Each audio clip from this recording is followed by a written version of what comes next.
हफ्ते बाद अब कंटिन्यू रहेगा, अल्टरनेट रहेगा।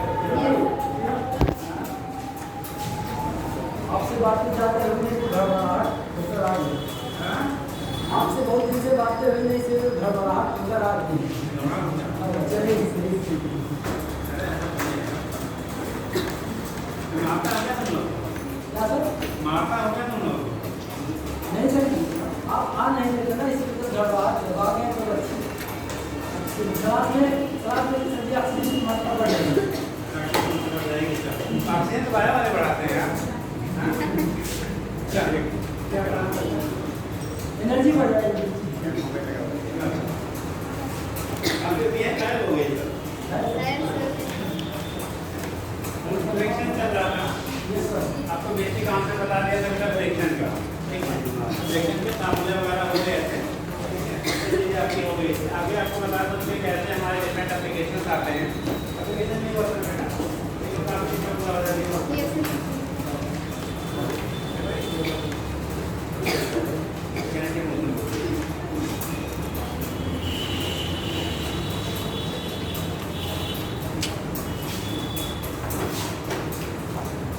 पहला चीज कनेक्टिंग मोशन पे एक हो गया था, कनेक्टिंग मोशन हो गया था। अगर कनेक्टिंग मोशन आ रहा था तो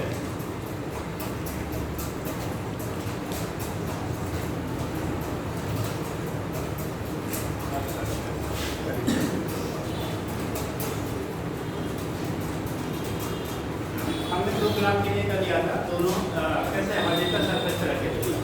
दूसरा होता है अगर आपका क्या है, एक ग्राफ इंक्लाइन सरफेस पे हो और दूसरा ग्राफ हमारा कैसा हो, वर्टिकली हैंग कर रहा हो, तब उस केस में क्या होगा। और एक कंडीशन में एक हॉरिजॉन्टल को दूसरा आपका क्या है, हैंग किया गया, तो उसमें कंडीशन क्या बनेगा। इसका ये पार्ट हो जाएगा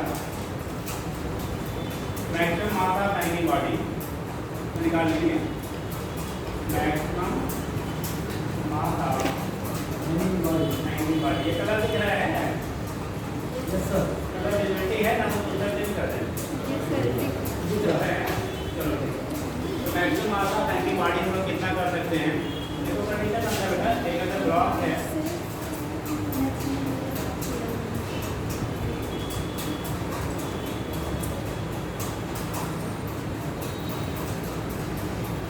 यहाँ पे छोड़ी लिया आपने, दूसरे ब्लॉक को यहाँ से हैंग कर दिया। एक ब्लॉक हॉरिजॉन्टल सरफेस पे है, दूसरे को आप हैंग कर रहे हो, ठीक। उस कंडीशन में क्या होगा, इसका मास आपको देखना M1 है, इसका मास आपका कितना है, एक M1 दूसरे का मास कितना है आपका M2 है। तो उस कंडीशन में क्या होगा, अगर हम बात करते हैं तो उसका वेट कितना काम करेगा, डाउनवर्ड। हमेशा अगर वेट कहीं भी रखते हो तो डाउनवर्ड ही काम करता है। तो ये बॉडी का जो ब्लॉक है, अगर आपने उसको हैंग किया है तो हमेशा उसका जो वेट होता है ऑलवेज क्या करेगा, वो डाउनवर्ड काम करता है, ठीक। यहाँ पे दूसरा वाला जो होगा, इसका वेट आपका M2 भी डाउनवर्ड काम करेगा। देखो सरफेस पे भी रफ, सरफेस हमारा कैसा है बेटा, ये रफ सरफेस है। रफ सरफेस मतलब तो यहाँ पे कुछ ना कुछ फ्रिक्शन आपका काम करेगा, उसमें तो क्या होगा, उसमें फ्रिक्शन काम करेगा। सपोज है कोफिशिएंट ऑफ फ्रिक्शन की जो वैल्यू दी गई है म्यू दी गई, कोफिशिएंट ऑफ फ्रिक्शन कितना है, म्यू है, ठीक है। वेट आपका इसका M1 जी, इसका वेट आपका M2 जी है। जब ये वाला वेट हैंग कर रहा है ना, जो मास हैंग कर रहा है, बॉडी हैंग कर रही है, ये बेटा इसे पुल करना चाहेगा। क्या करना चाहेगा, पुल करना चाहेगा। तो बोला क्या जाता है कि मैक्सिमम ये जो है ये वाले ब्लॉक है, कितना मास हम लोग हैंग कर सकते हैं कि इसमें मोशन स्टार्ट ना, मोशन स्टार्ट होने से पहले तक मैक्सिमम कितना मास आप हैंग कर सकते हो, ठीक है। तो उस केस में क्या होगा, देखो नेक्स्ट केस होगा, जब बेटा इसको ये क्या करे, यहाँ पे एक टेंशन डेवलप होगा, मानो T है, ये टेंशन इस ब्लॉक को नीचे आने से रोकेगा और यही टेंशन इसे पुल करने का काम करेगा।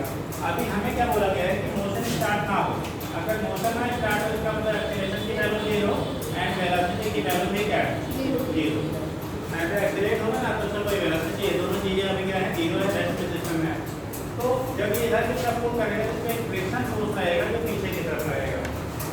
मैक्सिमम हैंगिंग कंडीशन है, इसका मैक्सिमम कितना मास हम लोग बेटा हैंग कर रहे हैं, मैक्सिमम हैंगिंग कंडीशन है वेट ऑफ द पूरी बॉडी, यानी जो हैंगिंग बॉडी है इसका वेट इसके फ्रिक्शन फोर्स से क्या होना चाहिए, बराबर होना चाहिए। तब तक आपका वो ब्लॉक क्या करेगा, हैंग नहीं करेगा, नीचे की तरफ वो शिफ्ट नहीं करेगा।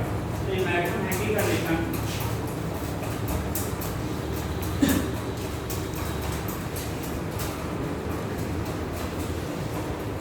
ये maximum mass of hanging body का लीजिए, ऐसे करो।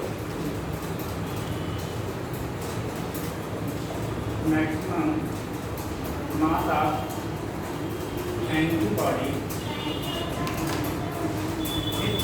Maximum mass of hanging body square by जो इसका मैक्सिमम मास हमारा कितना हो सकता है, तो हम लोग लिखेंगे क्या करें, अगर ये रेस्ट में है तो जो टेंशन होगा टी की वैल्यू mg के बराबर होगा। जैसे हम लोग लिखते थे m1g minus T equal to m1 into a, यही लिखते थे ना, m1g minus T equal to m1 into a, acceleration की वैल्यू 0 हो जाएगा, एक्सेलरेशन 0 तो m1g की वैल्यू t के बराबर हो जाएगा। यानी यहाँ पे t की जो वैल्यू आएगी t इक्वल टू कितना m1 into g होगा, t की वैल्यू आपकी जो होगी m1g के बराबर होगा, एक रिलेशन बना लिया। और यही चीज इसे प्रूव करने का काम करेगा, तो हम कहेंगे टू अवॉइड स्लाइडिंग को अवॉइड करने के लिए जो वैल्यू हमारा हो रहा है कितना, यानी f की जो वैल्यू होना चाहिए वो mg के बराबर होगी, मास m1 है तो m1g के बराबर होना चाहिए। और f की जो वैल्यू होगी बेटा, मास इसका कितना था m2, इसका जो रिएक्शन फोर्स होगा r की जो वैल्यू होगी m2 into g के बराबर होगा, और f की वैल्यू तो पीछे पड़ रही है, इक्वल टू क्या होता है आप बता दीजिए, रिएक्शन फोर्स का फार्मूला क्या बताया गया, f इक्वल टू क्या बड़ी समझा दिया। हां एक बार शेड्यूल और मेरी एरर करवाना पड़ेगा, तो ऐसे एक हफ्ता चला, एक हफ्ता गायब, ठीक है, तो आप लोग भी गायब हो जाते हो। हां तो किसी को बताएंगे रिएक्शन फोर्स का फार्मूला क्या बनेगा, m into a, reaction force किस रहेगा जी, रिएक्शन फोर्स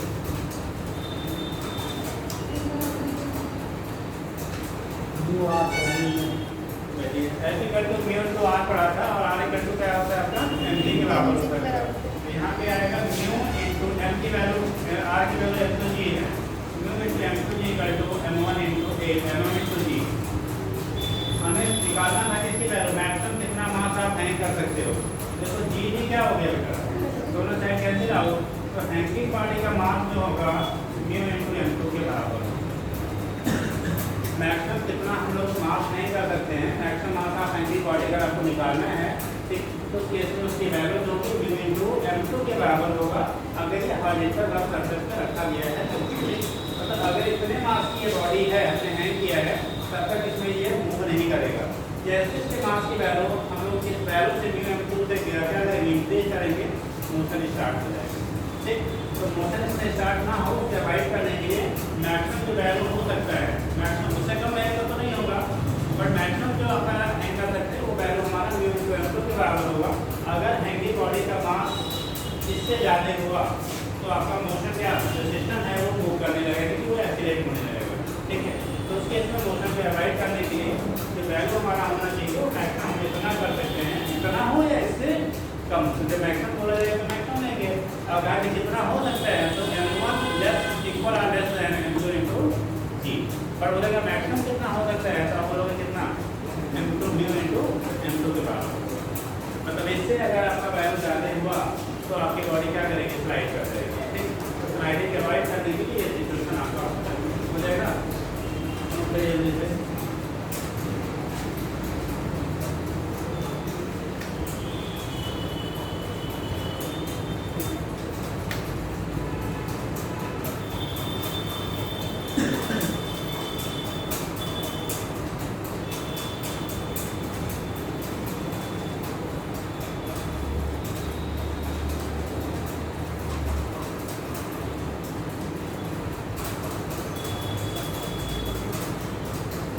लाइट चला रहा है इसमें, लाइट चली गई थी। अरे आपको क्लास की टाइमिंग 2:30 हो गया था। हाँ यस 12 बजे से।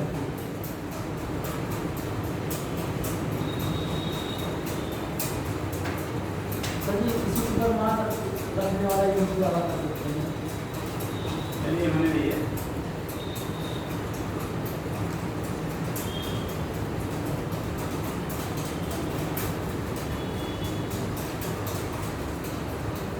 भूलते बहुत ज़्यादा है, भूलते बहुत ज़्यादा है, प्रयास करते हैं लेकिन भूल जाते हैं।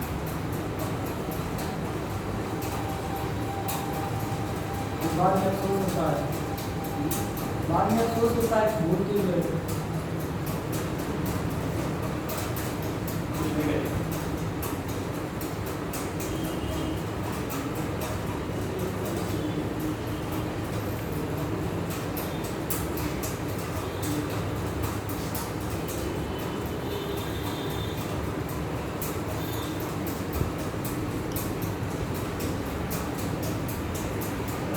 हो गया?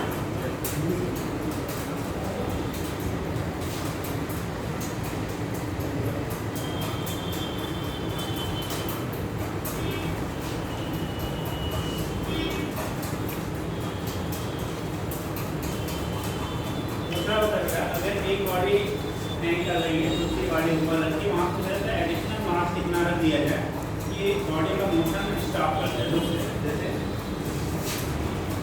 सभी पार्ट को लेंगे एक ब्लॉक ऐसे यहाँ मास दिया रहेगा मास की वैल्यू आपको दी रहेगी उस केस में क्या होता है एक जैसे ब्लॉक मान लो यहाँ पे आपने रखा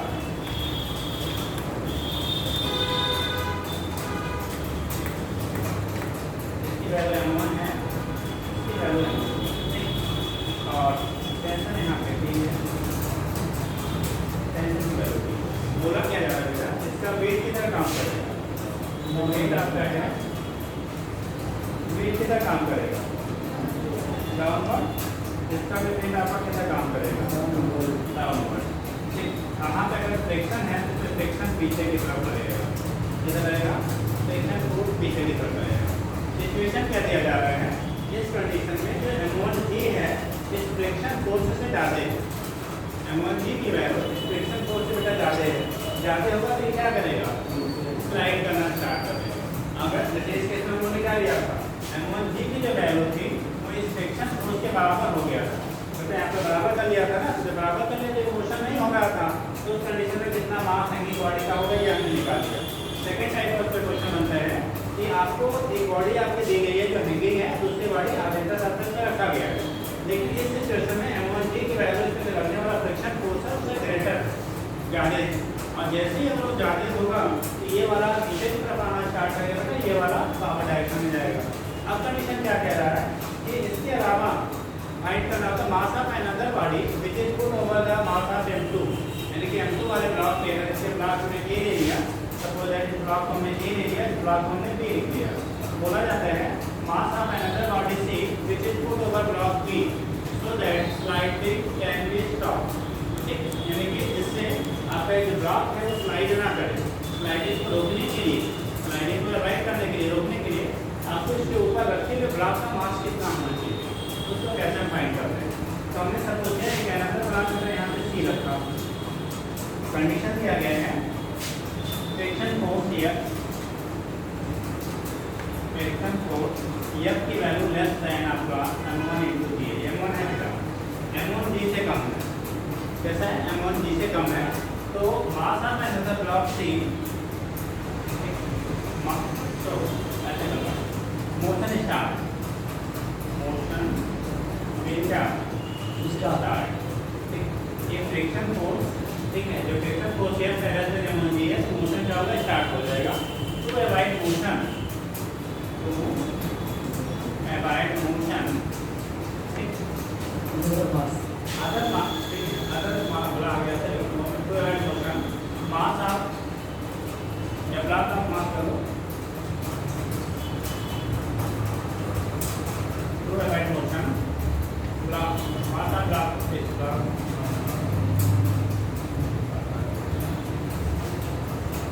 to avoid motion mass of block mass of another block C put over दूसरा ब्लॉक को इसी ले रहे हैं put over ब्लॉक कहाँ पे B इस पे रखा है बेटा B ब्लॉक पे कितना तीसरा एक और मास रख दिया जाए जिससे वो कितना क्या बन जैसे हमारे इसको हम खींच रहे हैं पकड़ते हैं अभी जब पेज को पकड़ना जैसे हमने खींचा बेटा अभी खींच रहा है ना अब पेज पकड़ना हम अभी भी फोर्स लगा रहे हैं बट अब खींचना बंद हो गया दैट मीन्स जो इसको रोकने के लिए जरूरत है ना इन्होंने फोर्स लगा दिया एक फोर्स इनकी वजह से एडिशनल लगा कि जो बैग हम खींच ले रहे थे अब नहीं खींच पा रहे क्योंकि इन्होंने अपनी तरफ उधर की तरफ फोर्स लगाया वही कंडीशन है। इस वाला ब्लॉक जो था पहले इसका मास हम लोगों ने लिया था क्या, ये वेट ज्यादा था फ्रिक्शन फोर्स है, जब ज्यादा था तो ब्लॉक क्या कर रहा नीचे आगे की तरफ स्लाइड करना स्टार्ट कर देता। बट अगर इसको अवॉइड करना है कि स्लाइडिंग को रोकना है तो उसके बैक साइड में एक और फोर्स हमें रिक्वायरमेंट होगा। और जो फोर्स है हम लगा कैसे रहे हैं, बाहर से एडिशनल फोर्स नहीं लगा रहे हैं, बोला कि एक और ब्लॉक इसके ऊपर रख दिया जाए, एक अनदर ब्लॉक यहाँ पे सी रख दिया जाए, जिसकी वजह से नेट फ्रिक्शन फोर्स की वैल्यू इंक्रीज कर जाए और उस इंक्रीजमेंट की वजह से क्या होगा, मोशन आपका बंद हो जाएगा। ठीक है तो इसमें उसको अवॉइड करने के लिए क्या सिचुएशन होगा, इसकी वजह से आप यहाँ से प्रोजेक्ट करते हैं। ठीक है, तो कंडीशन क्या होगा, तो क्या फुट होगा ब्लॉक इस पे बी, ब्लॉक बी पे अगर हम लोग इसको अवॉइड करना है कैसे हम लोग रखेंगे, तो उस कंडीशन में क्या सिचुएशन होगा वो हमें फाइंड आउट करना है। उसकी वैल्यू हमें क्या करनी है, आपको फाइंड आउट करनी है। तो इसके लिए कैसे आप निकालेंगे, आप जब सी रख देंगे तब इसका मास m3 ले लेते हैं। अब टोटल जो वेट डाउनवर्ड काम करेगा बेटा,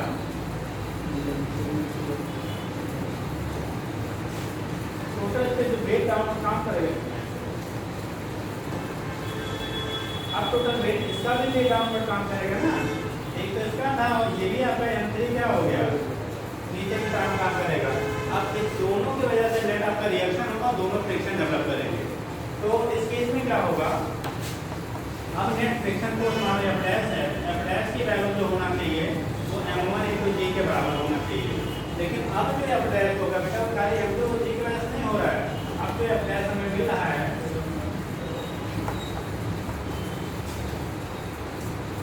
अब जो F' मिलेगा ना, इन दोनों के वेट की वजह से आपका रिएक्शन फोर्स वहाँ पे डेवलप होगा, वो फ्रिक्शन को क्या करेगा, उसके डेवलपमेंट की वजह से इसके ऊपर ये जैसे आपको अब आप खिसक रहे हो, आपके ऊपर क्या 20 किलो और रख दिया गया, किचन में आपने बंद कर दिया, तो उस 20 किलो की वजह से भी क्या होगा, फ्रिक्शन आपका डेवलप होगा। तो यहाँ से जब हम लोग दिखाएंगे बेटा तो कंडीशन F' की वैल्यू जो होगी वो m1/g और F' निकालने के लिए हम लोग करेंगे म्यू m2 + m3 इंटू कितना g = m1 इंटू क्या हो गया। अब इस केस में हमें m1 की वैल्यू g दोनों साइड से कैंसिल होगा, m1 की वैल्यू हो गया कितना म्यू इंटू m2 प्लस कितना m3। यहाँ पे हमें m3 की वैल्यू फाइंड आउट करना था, तो इसको ओपन कर दो बेटा, ये हो जाएगा mu into m2 plus mu into कितना m3 = m1। तो म्यू इंटू m3 हमें m3 चाहिए, म्यू इंटू m3 हो जाएगा, देखो ये वाला फैक्टर इधर जाएगा, m1 माइनस म्यू इंटू कितना m2, m3 की वैल्यू आप निकालोगे m1 minus mu into m2 upon कितना एडिशनल मार्क्स की जरूरत होगी ना, हम लोग इस फार्मूले से भी निकालेंगे कि आपको कितना एडिशनल मार्क्स की रिक्वायरमेंट होगा, उसको क्या करने के लिए अवॉइड करने के लिए, यानी कि अगर अवॉइड करना है कि आपका क्या वो स्लाइड ना करे तो उस कंडीशन में m की जो वैल्यू होगी m1 minus mu into m2 upon mu के बराबर।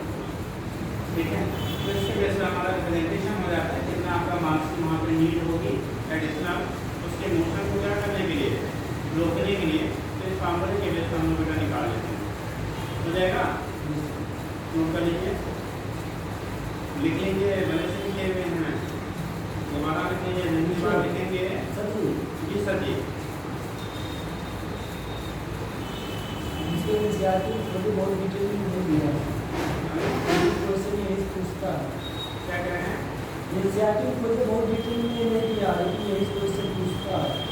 एनसीईआरटी का फिजिक्स देखो, बायोलॉजी में आपका टोटल वहीं से मिलना है, केमिस्ट्री में बहुत कुछ वहीं से मिलना है, फिजिक्स में कुछ वहाँ से मिलना है, बाकी एप्लीकेशन अलग से आते हैं। ठीक है, एनसीईआरटी में कितना दिया हुआ है, हाँ वो जानते क्या रिलेट कर देते हैं, पेपर में आपने देखिए ये वाला यहाँ से रिलेटेड है, वो रिलेटेड है, डायरेक्ट वहाँ नहीं है भाई। अब एनसीईआरटी फ्रिक्शन का दो formula mu into mg, mu s into mg, mu k into mg, बस इतना और खत्म, मतलब फ्रिक्शन खत्म कर दो, फ्रिक्शन से इतना बढ़िया बढ़िया क्वेश्चन बनाता है। देखिए इसके बाद क्या है, कौन सा बात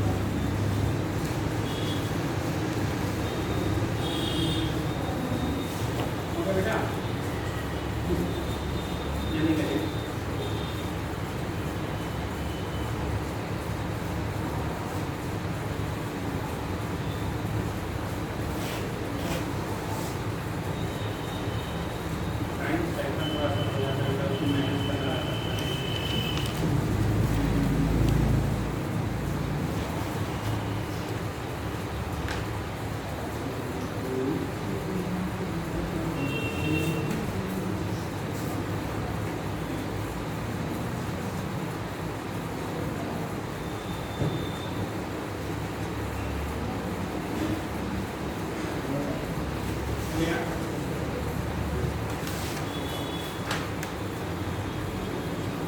इंक्लाइंड सरफेस पे बताया गया था कि नहीं पीछे इसको? इंक्लाइंड सरफेस पे हुआ है ये नीचे ना भी उठाता है क्यों? हाँ सर। पता है? आपको किसी भी तरह इसका पूरा है? इसकी रिगार्डेड हो रहा है।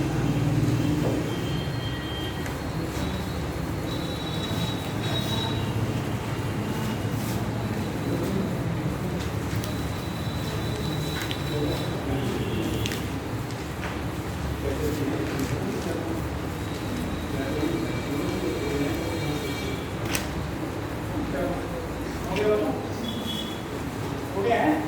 नेक्स्ट कंडीशन होता है, बोला जाता है बेटा कोई अगर चेन है एक दूसरे किसी टेबल से सब टेबल पे क्या क्या हैंग किया जाए तो सर कितना पार्ट मैक्सिमम लेंथ कितना हम हैंग कर सकते हैं तो स्लाइड ना करें।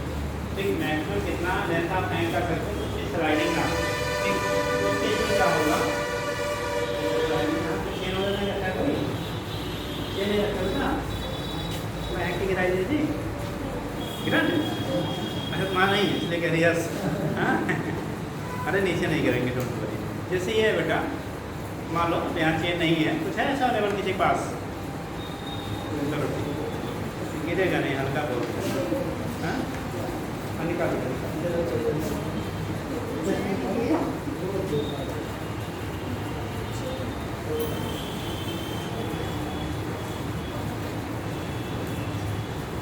चलो देखते हैं।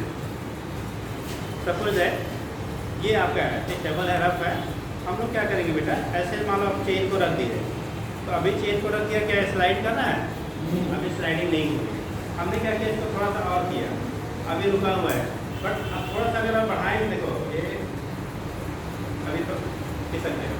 मतलब एक मैक्सिमम जो क्या है लेंथ है, कितना हम इस पर हैंग कर सकते हैं, उसकी एक लिमिट होगी। उससे जैसे ज़्यादा होगा, जैसे अभी तो रुका हुआ है, अभी हमने और हैंग किया, अभी भी रुका हुआ है, अभी अब क्या करिए स्लाइड कर दिया। मतलब कितना मैक्सिमम पार्ट हम लोग क्या कर सकते हैं, उस पर क्या हैंग करा सकते हैं, तो क्या without sliding, maximum hanging length without क्या स्लाइडिंग। मतलब अब तक आप मैक्सिमम हैंग करा सकते हो जब तक स्लाइड ना। पॉइंट लिखिएगा, maximum length of hang chain, maximum length of hang chain, maximum length of hang chain. Chain आपको हैंग किया जा रहा है, उसकी मैक्सिमम लंबाई कितनी लटकाई जा सकती है। ठीक, ध्यान रखेंगे, यहाँ पे जो चेन दिया जाता है वो यूनिफॉर्म दिया जाता है। यूनिफॉर्म का मतलब क्या, जिसकी थिकनेस हर जगह सेम मटेरियल का बना हो, हर जगह उसकी मोटाई कैसी हो, बराबर हो। ठीक, तो कैसे करेंगे देखो, अब तो ये टेबल है,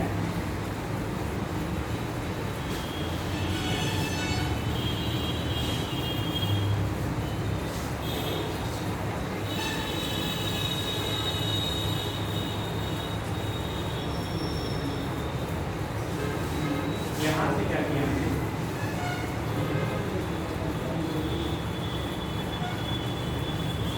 यूनिफॉर्म थिकनेस का यहाँ बताना है, छोटा पतला भले हो जाए, एक यूनिफॉर्म थिकनेस का आपने चेन लिया। ठीक, इसकी टोटल लंबाई चेन की कैपिटल एन है, टोटल मास की वैल्यू कैपिटल है, मास एम, लेंथ ऑफ चेन कितना है एल। ठीक, उस केस में अगर सपोज है इसमें से स्मॉल लेंथ यहाँ से हम लोग हैंग कर रहे हैं, स्मॉल लेंथ क्या कर रहे हैं आप हैंग कर रहे हैं, तो स्मॉल लेंथ आप हैंग करोगे तो सिचुएशन क्या बनेगा, स्मॉल लेंथ हैंग कर रहे हैं, तो इस केस में इसका जो वेट होगा, तो हमें सेंटर ऑफ मास पे मास हम लोग कंसीडर करते हैं। अगर यूनिफॉर्म कोई बॉडी है तो हम लोग उसका मास कितना पार्ट होगा वो उसके सेंटर ऑफ मास पे कंसीडर करेंगे हैंगिंग पार्ट पे। फिर इसका जो मास होगा, वेट होगा बेटा, इधर माना जाता है, इसकी जो वैल्यू होगी, हमारा सपोज है स्मॉल एम इंटू जी नीचे की तरफ काम कर रहा है, और ये रफ है, कैसा है बताइए, टेबल जो आपका है वो रफ टेबल है। रफ टेबल होगा तो एक फ्रिक्शन फोर्स पीछे की तरफ आएगा जो उसे रोकना चाहिए। ठीक, इस पे लगने वाला फ्रिक्शन फोर्स ये मोशन का अपोज करेगा बेटा, और जो हैंगिंग पार्ट का वेट है वो मोशन के लिए रिस्पॉन्सिबल होगा। मैक्सिमम हैंगिंग कंडीशन में जो आपका वेट होगा एक हैंगिंग पार्ट का, वो उस पर लगने वाले फ्रिक्शन फोर्स यानी लिमिटिंग फ्रिक्शन के बराबर होना चाहिए। ध्यान रखेंगे, लिमिटिंग जो फ्रिक्शन है, मैक्सिमम जो फ्रिक्शन डेवलप होगा बेटा उसकी वैल्यू हमारा मैक्सिमम हैंगिंग कंडीशन में mg के क्या होना चाहिए, इक्वल। अगर ये mg और फ्रिक्शन फोर्स दोनों आपस में इक्वल हैं, दोनों कैसे हैं आपके इक्वल हैं, तो उस कंडीशन में आपको ये स्लाइड नहीं करेगा, ये स्लाइड नहीं करेगा। उस कंडीशन में आपकी स्लाइडिंग क्या होगी, रुक जाएगी। ठीक, बेटा अभी क्लासेस जब तक मेरी हैं अल्टरनेट रहेंगी, ठीक है। तो अभी इस बार चेंज हुआ है, इसलिए मैंने बोला था कि सर क्योंकि लंबा जब गैप हो जाता तो फिर आप लोग जीरो है ना, जो बड़े बड़े तत्व तो भूल जाते हैं, तो अल्टरनेट रहेगा। अभी आज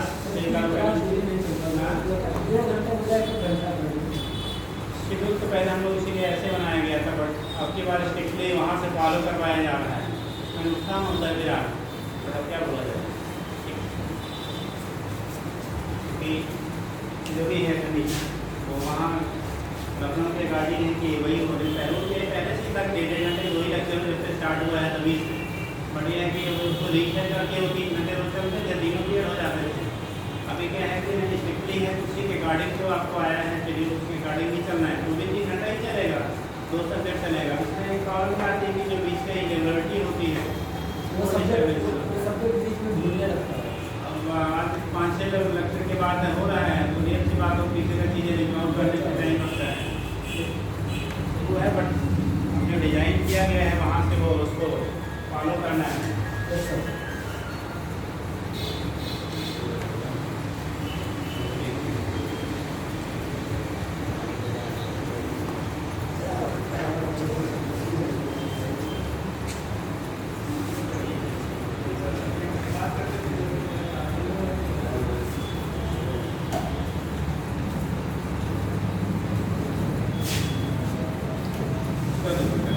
इस केस में क्या होगा कि mg जो होगा वो फ्रिक्शन के क्या हो जाएगा, बराबर होगा। फिर maximum hanging condition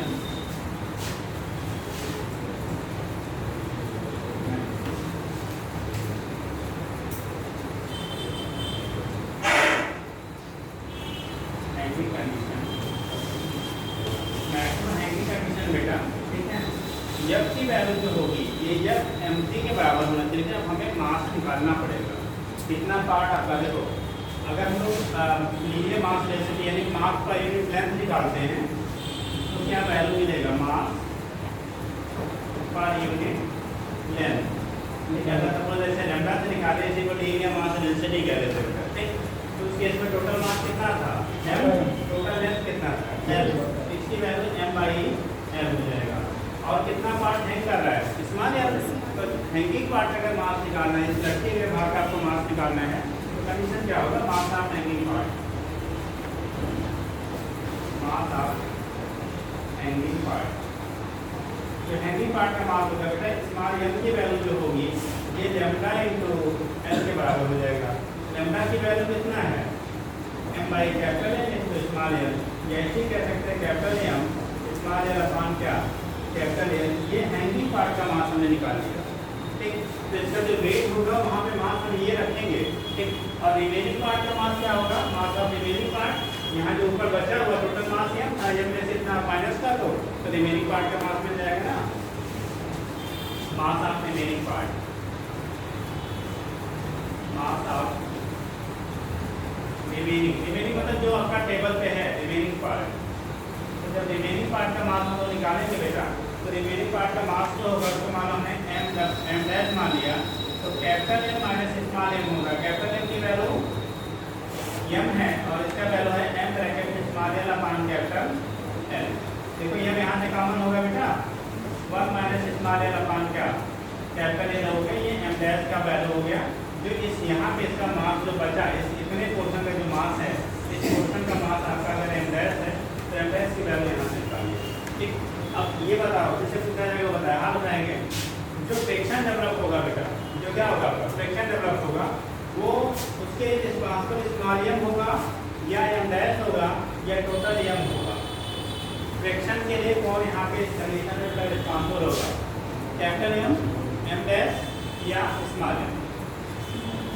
capital M, small m, m dash, कौन रिस्पांसिबल होगा फ्रिक्शन के, फ्रिक्शन डेवलपमेंट में कौन हेल्प कर रहा है, फ्रिक्शन जो डेवलप हो रहा है उसमें कौन हेल्प कर रहा है। एक चीज थोड़ा सा मैं यहाँ पे थोड़ा सा रिसर्च कर देते हैं, ये इसको यहाँ टच नहीं कर रहा है, अगर हम इसको थोड़ा सा नहीं लगा।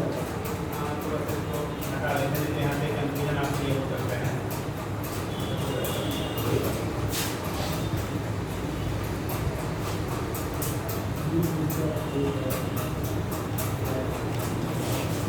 ऐसे कर लेते हैं, इसको थोड़ा सा हम आगे बढ़ा देते हैं इस वाले टेबल का पोर्शन। और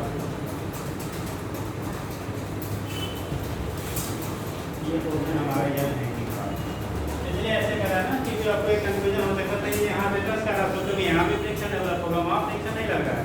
फ्रिक्शन केवल कहाँ पे, इस टेबल वाले पोर्शन पे लग रहा है, जो हैंग कर गया वो एयर में है, वहाँ पे फ्रिक्शन नहीं है, ठीक। तो उस केस में क्या होगा, अब मास कौन सा रिस्पांसिबल होगा, ये जो एम डैश जितना पोर्शन टेबल पे बचा हुआ है वो फ्रिक्शन के लिए रिस्पांसिबल होगा। ये लटका हुआ जो पोर्शन जो हैंगिंग पोर्शन ये आपका है, ये उसके लिए रिस्पांसिबल नहीं होगा। तो हम लोग कहेंगे कि मैक्सिमम हैंगिंग कंडीशन में क्या होगा, जो फ्रिक्शन फोर्स होगा वो m इंटू जी के बराबर होना चाहिए। m इंटू क्या जी, जैसे रोकने वाला बल बराबर खींचने वाला बल, तो जैसे मैं ऐसे बोल देते हैं, रोकने वाला बराबर क्या खींचने वाला, दोनों बराबर है, तब तक ये सिस्टम आपका चलेगा नहीं, ठीक। तो इस केस में रोकने वाला क्या हो जाएगा, mu into M dash into G equal to small m into G. Parallel को म्यू इंटू एम डैश की वैल्यू बेटा इतना आया है, m ब्रैकेट में 1 minus small l upon capital L into G equal to m की value जो आई है m small l upon capital L into G. G देखो कट गया, m दोनों साइड से कट गया, कैंसिल हो गया ना। हमें यह चाहिए था, स्मॉल l की वैल्यू फाइंड आउट करना है। थोड़ा सा क्या करते हैं, इसको ओपन करते हैं, ओपन कर लोगे तो mu minus mu into small l upon capital L equal to यहाँ पे small l upon capital L है।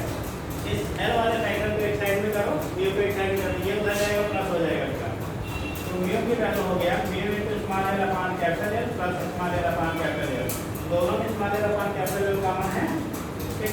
हमें यहाँ से l को कॉमन करना है क्योंकि l की वैल्यू निकाल दी, तो l को एक साइड में करने के लिए हमने l को कॉमन कर लिया था, तो म्यू बाई कैपिटल L अब प्लस 1 अपॉन क्या हो जाएगा कैपिटल L, यहाँ से l कॉमन हो गया 1 बाई L और यहाँ से म्यू बाई L बचा। ये कंडीशन हमें निकालना सकता है l की वैल्यू, यहाँ भी नीचे भी तो स्मॉल l की वैल्यू आएगी म्यू अपॉन, तो mu by capital L plus 1 upon capital L, या इसको दोनों को ऐसे लिख लेते हैं म्यू अपॉन, यहाँ पे mu minus 1 upon L, mu minus 1 upon क्या L, ये ऊपर शिफ्ट हो जाएगा, अगर हम चेंज कर लेते हैं ये ऊपर शिफ्ट हो जाएगा, यही फार्मूला हमारा बन के आ जाएगा small l equal to mu into capital L upon mu minus 1। इस फॉर्म में आपको रिलेशन मतलब कितना पोर्शन आप हैंग कर सकते हो, यहाँ से निकालें mu into total length upon mu minus कितना, इसके बेस पर हम लोग यहाँ से डिटरमाइन कर लेते हैं कि कितना पोर्शन उसका हैंग करेगा, उसके बेस पर आपकी वैल्यू निकल जाती है, ठीक है। तो नोट कर लीजिएगा, एक मिनट साइन पे का जरूरत नहीं होगा, ये प्लस है बेटा माइनस नहीं, अगर हम चेंज कर दिए ये यहाँ प्लस था ना, प्लस है बेटा, तो ये हो जाएगा आपका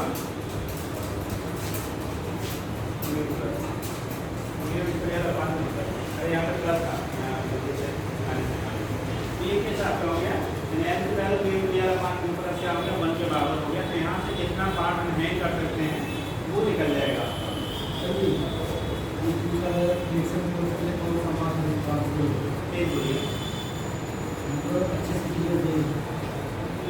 क्या कह रहे हो खड़े होकर, आप पूछा गया कि एक्शन के लिए कौन सा मास रिस्पांसिबल होगा, हाँ कौन माना है, अच्छे तरह से लेकिन हमारे पास में दूसरा बढ़ता है बढ़ता है एम डैश हाँ एम डैश नहीं मैं 50-60 अरे भाई ये जो मास यहाँ पे बचा टेबल पे बेटा ना, यही वाला रिस्पांसिबल होगा फ्रिक्शन, एम डैश ये रिस्पांसिबल है फ्रिक्शन के लिए, ठीक। बाकी ये तो नीचे लटक रहा है, टोटल मास ये मतलब टोटल में तो ये दोनों है ना, जो ये इस पोर्शन पे टेबल पे है वही वाला क्या करेगा रिस्पांसिबल होगा फ्रिक्शन के लिए।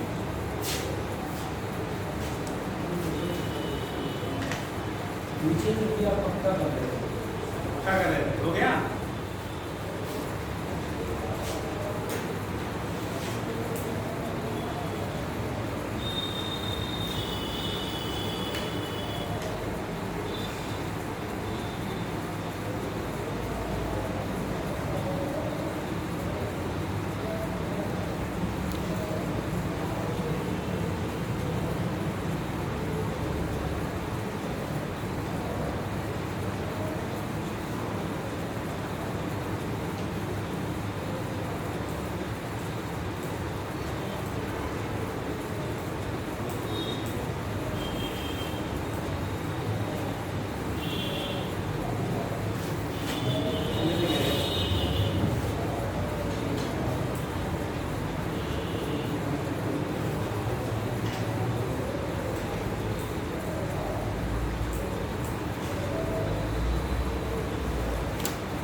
नहीं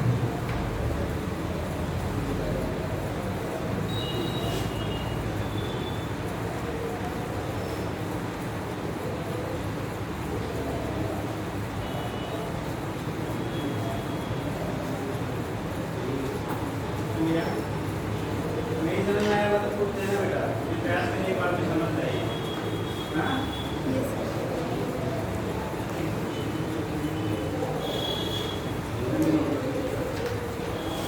आगे समझा लेना है।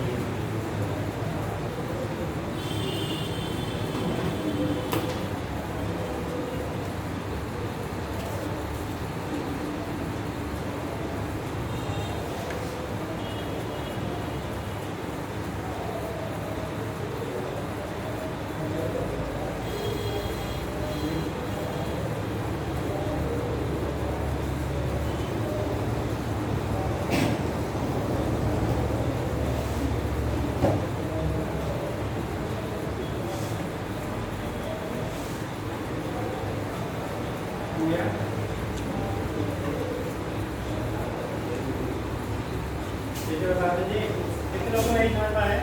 हाँ बताओ, ये जो था तो बताएंगे। हाँ कितने लोगों को नहीं समझ में आया वो बता दीजिए। इधर भी पढ़ के आया था, पढ़ गया बेटा। पहले दिन से बता रहे कि इतनी शार्ट टाइम में बताना है, चीज़ों को बार बार रिपीट कर पाना बड़ा थोड़ा सा मुश्किल है ना, इसलिए आपको थोड़ी अपनी भी मेहनत करके आइए, एक बार घर से देख के आइए, ठीक है। अक्सर अक्सर हम ही लोग के बेस पर रहेंगे तो थोड़ी सी दिक्कत आएगी, ठीक। चलिए जल्दी देख लीजिए बेटा, 2-3 लोग हैं जिनको थोड़ी सी दिक्कत नहीं गुजर दीजिए, बट ये है कि प्रयास करिए एक बार घर से देख के आइए, तब फिर जल्दी समझ आएंगे, ठीक। देखो यहाँ पे था कि एक चेन था बेटा, उसका मास m था, लेंथ आपका टोटल l था। बोला कि इस चेन का कितना पोर्शन आपको इससे टेबल से हम लोग हैंग कर सकते हैं, ये आगे की तरफ स्लाइड ना करे, मतलब इसके ना, अभी हमने चेन से आपको दिखाया था कि सकने से रोकने के लिए मैक्सिमम कितना लेंथ इसका हम लोग क्या लटका सकते हैं उसको दिल्ली में, ठीक। तो कंडीशन क्या होगा, यहाँ पे आपको माने हमने एक सपोज किया एल लेंथ मैक्सिमम हम लोग हैंग कर रहे हैं, तो मैक्सिमम एल लेंथ हैंग कर पाएंगे बेटा। तो इस पोर्शन का मास, ये वाला जो हैंगिंग पोर्शन का मास है, इसका मास यानी इसका वेट जो इसकी वजह से होगा, ये वेट इसके बचे हुए वेट की वजह से जो फ्रिक्शन फोर्स पीछे की तरफ रहेगा, अगर ये दोनों बराबर हैं, ये दोनों क्या हैं बराबर हैं, तब तक ये नीचे की तरफ खिसकेगा नहीं। बट अगर ये वैल्यू ज़्यादा हो गई इससे तो क्या करेगा वो नीचे खिसक जाएगा। अब यहाँ पे जो क्वेश्चन और बन गया, भैया हमें इसका मास अभी दिया नहीं है, टोटल मास दिया तो उसको निकालना पड़ेगा। पहले निकालने का तरीका क्या है, हम लोग टोटल लेंथ आपको एल है, टोटल मास एम है, तो एल लेंथ का मास एम है, तो यूनिट लेंथ का मास क्या होता है, जैसे काजे एल लंबाई का एम है तो एकांक लंबाई का एम पाई क्या हो जाएगा, एम हो जाएगा, ठीक। तो यहाँ पे हमने पहले निकाले मास ऑफ यूनिट लेंथ, तो ये हो गया एम बाई एम, इसी को लीनियर मास डेंसिटी कह देते हैं, ठीक। तो मास ऑफ यूनिट लेंथ निकाल दिया, हमें लटकाया कितना एल लेंथ, तो मास ऑफ हैंगिंग पार्ट, तो एम की मान लो जैसे सपोज एम की वैल्यू होगी लैम्डा, लैम्डा जो यहाँ पे रखा है तो एल, लैम्डा की वैल्यू एम बाई एल है, तो क्या ये इनटू है बेटा स्मॉल एल। तो यहाँ से देखो एम को अगर काउंट करें, M of into small L upon capital L हो गया, ये हैंगिंग पोर्शन का मास हो गया। और जो बचा हुआ पोर्शन है, टोटल मास आपने एम था, एम में से आपने इतना लटका दिया, तो बचा हुआ इसमें से इतना इतना लटका हुआ पोर्शन उसको घटा दो, तो क्या करेंगे आप कैपिटल एन एम डैश की value M minus small M कर दिया, एम टोटल मास एम है, स्मॉल एम की वैल्यू आपने यहाँ से निकाला था, तो यहाँ से हमने स्मॉल एम की वैल्यू क्या कर लिया पुट कर दिया, जब पुट कर दिया तो आपने M minus M into L by L, ये कॉमन हो गया 1 माइनस एल बाई एल, ये हैंगिंग पोर्शन का मास हो गया। यही फ्रिक्शन डेवलप करेगा, जो ऊपर अगर हैंगिंग है रिमेनिंग पोर्शन का मास हो गया, यही फ्रिक्शन क्या करेगा डेवलप करेगा। अब ये maximum hanging condition, maximum hanging condition में क्या होगा, जो बचा हुआ पोर्शन है जिसकी वजह से जो फ्रिक्शन फोर्स लग रहा है, ये फ्रिक्शन इसके वेट पे क्या होना चाहिए बराबर होना चाहिए, ठीक। तो हमने फ्रिक्शन एफ की वैल्यू एफ जी के बराबर होना चाहिए, एफ की वैल्यू क्यों इंटू मास ऊपर बचा हुआ है M dash into G equal to M into G, हमने एम डैश की वैल्यू इस वाले क्वेश्चन से रखा, ये वाले जो क्वेश्चन बनाए यहाँ से एम डैश रखा और एम की वैल्यू इस वाले क्वेश्चन से रख लिया, ठीक। तो एम इंटू जी देखो ये मैंने दोनों साइड से कैंसिल हो गया, जी जी दोनों साइड से था मैंने कैंसिल कर दिया, यहाँ से इसको ओपन कर देंगे तो म्यू इंटू म्यू वाला पार्ट आ गया और इधर वाला बचा एल बाई एल, ठीक। स्मॉल एल की वैल्यू निकालनी थी, तो स्मॉल एल वाले जो भी कंपोनेंट है उनको एक साइड में हमने कर लिया, तो म्यू बराबर हो जाएगा, इधर जाएगा प्लस हो गया, तो mu into L upon L plus small L upon capital L. देखो इनमें से एल चाहिए था, हमें निकालना था, एल तो अलग कर लो, तो एल को सेपरेट किया तो म्यू बाई यहाँ बचा म्यू बाई एल और यहाँ बचा 1 upon L, mu by L plus 1 by L. ठीक, तो एल की वैल्यू है mu upon mu by L plus 1 by L. जब हमने इसको एल की वैल्यू निकाल दी, ये फैक्टर नीचे आ गया, क्योंकि दोनों का एल डिवाइडेड है, तो इस कंडीशन हमें क्या एल को क्या ले लिया, एलसीएम हो गया, तो म्यू प्लस 1 अपॉन एल, ये एल शिफ्ट हो जाएगा कहाँ, ऊपर, जो ऊपर शिफ्ट हो गया तो mu into L upon mu plus क्या हो गया 1। समझ गए? चलिए नेक्स्ट कीजिएगा, अगर हम रीडिंग करेगा लॉगरिथम अगेंस्ट फ्रिक्शन, रीडिंग करो बेटा, logarithm against friction, logarithm against friction.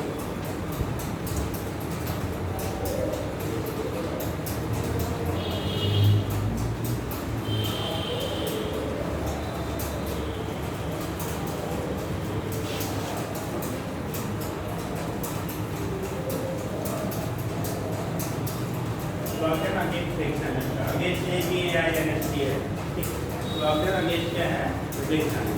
तो अगर कोई बॉडी फ्रिक्शन की वजह से मूव कर रही है, कितना वर्क होगा, फ्रिक्शन के अगेंस्ट में कितना वर्क होगा। जैसे एक ब्लॉक है बेटा,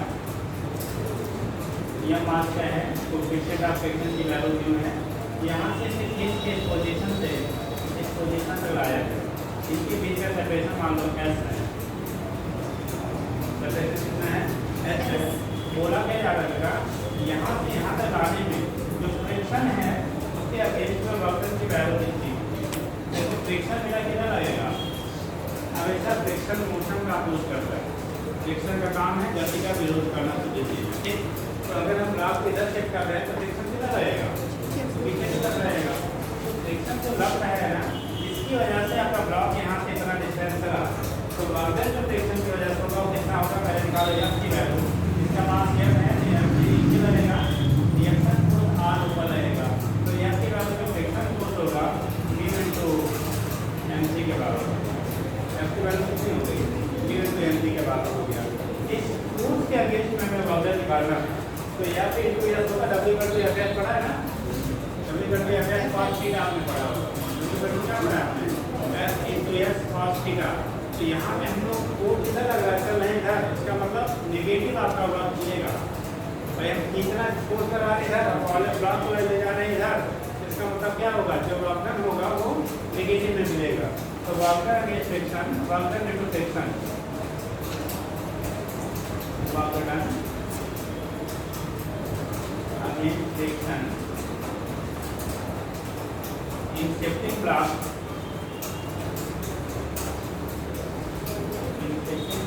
तो डिस्टेंस here,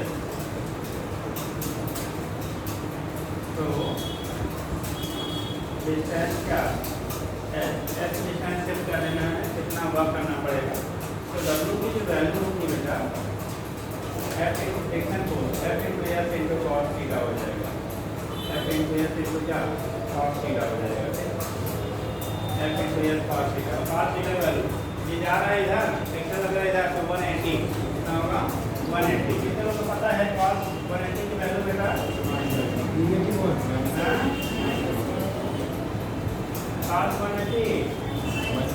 -1, तो वर्क जो आपका होगा आगे फ्रिक्शन ये हो जाएगा क्या, एफ एस, ठीक है, एफ की वैल्यू म्यू एम जी हो गया, एफ की वैल्यू कितना हो गया, mu into M G, mu into M G into L G -1, तो नेट आ गया minus mu M G into L. अगर फ्रिक्शन के अगेंस्ट में हम लोग बात कर रहे हैं तो फ्रिक्शन की वजह से कितना होगा, तो हम लोग वहाँ निगेटिव ले रहे हैं कि जिधर ब्लॉक आपका मूव कर रहा है ना, ठीक, उसके हम लोग किधर जा रहे हैं, अपोजिट डायरेक्शन में जा रहे हैं, तो यहाँ की गाड़ी को हम यहाँ से फाइंड आउट करेंगे, ठीक।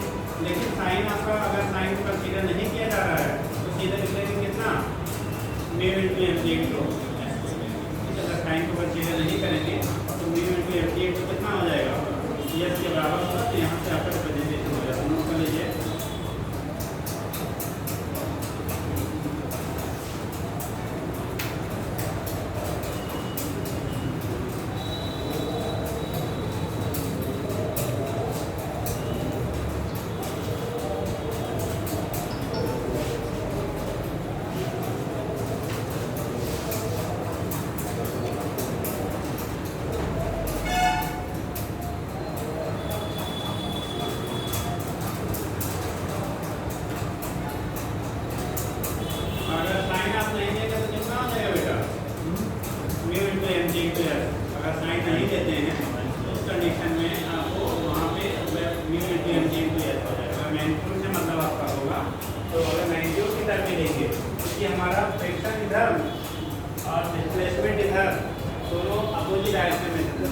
इतना हुआ।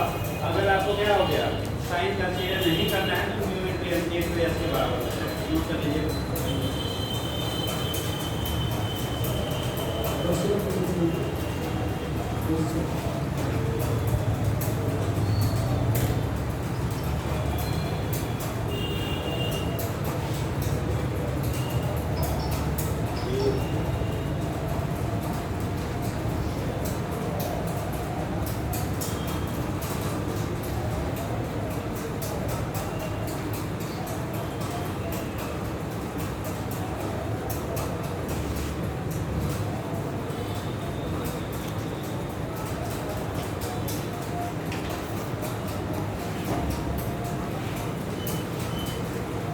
साइन इग्नोर करेंगे तो mu into M G into S होगा, ध्यान रखिएगा।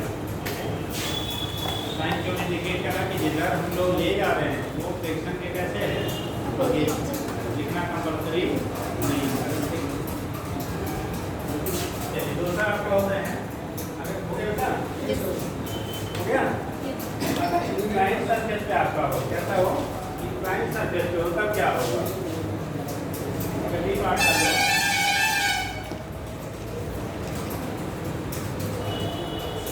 अगर ग्राफ इंक्लाइनेशन करते हैं, इंक्लाइनेशन थीटा है, इंक्लाइनेशन कितना है थीटा है, इसको हम लोग पुल करके खींच के ऊपर की तरफ ले जा रहे हैं, फ्रिक्शन कितना रहेगा जी, फ्रिक्शन कितना मिला रहेगा, पीछे की तरफ फ्रिक्शन काम करेगा। तो एम जी डाउनवर्ड काम करेगा तो एम जी हो गया, उसका इधर का कंपोनेंट कितना होता था और थीटा हो गया, रिएक्शन फोर्स से क्या होगा बराबर। ठीक का निशा हमारा बनेगा बेटा, ये जो होगा इसका एमजी का एक कंपोनेंट इधर की तरफ भी काम करेगा, कि एमजी क्या होगा इन दोनों के अगेंस्ट में अगर ग्राफ को इस पोजीशन से शिफ्ट करके हम लोगों ने यहाँ तक पहुँचाया, ये डिफरेंस सपोज है रियल है या है, ठीक, तो हमें बोला जाता है कि इतना वर्क करना पड़ेगा, इस कंडीशन में आपको वाटर कितना करना पड़ेगा। तो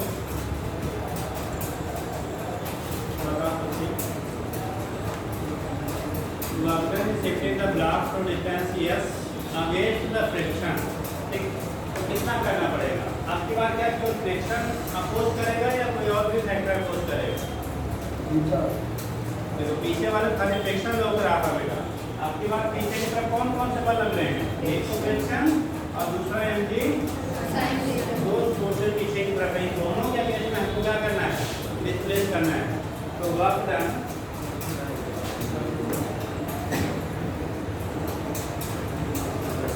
work done in 16 block so distance here, so distance here against